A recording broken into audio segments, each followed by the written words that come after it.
Vous ne savez pas assez de choses sur Issa Rae. Et il faut qu'on arrange ça. Issa Rae est sénégalaise. Son vrai nom, Issa Rae Diop. Elle est donc complètement capable de tenir une conversation en français. Oui, je parle français. Et là, vous vous demandez sûrement pourquoi je vous parle de ça alors qu'on est sur une page food. Un peu de patience. Issa Rae, il y a quelques mois, est allée au Sénégal pour explorer ses racines. Il faut savoir que la maman de Issa Rae est afro-américaine et elle s'est toujours sentie à 75% américaine. Elle voulait donc comprendre son histoire familiale et c'est grâce à quelques plats emblématiques qu'elle va comprendre les dynamiques de sa famille.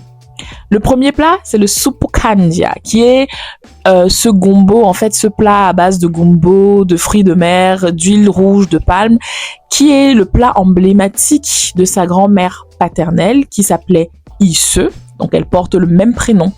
Et sa grand-mère était une femme très forte qui a décidé dans les années 60 de dire non à toute sa famille pour aller épouser l'homme de sa vie, qui était un musicien. À l'époque, c'était complètement inimaginable.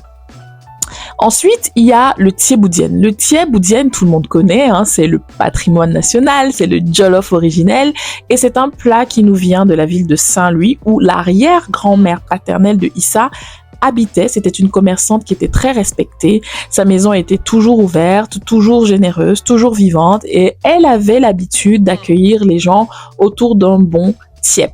Le tiep, c'est vraiment le plat emblématique de la teranga.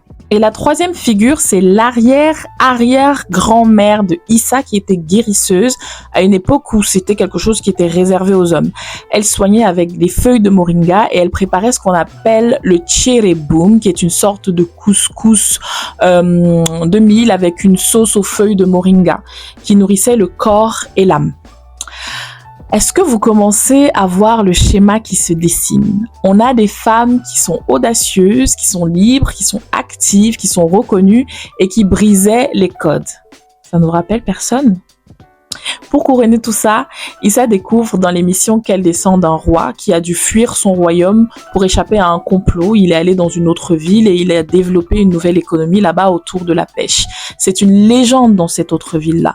Donc en fait, il y a quand même dans l'histoire familiale de Issa quelque chose qui est lié à le fait d'être une inspiration pour les gens, d'être une source de bonheur pour les gens.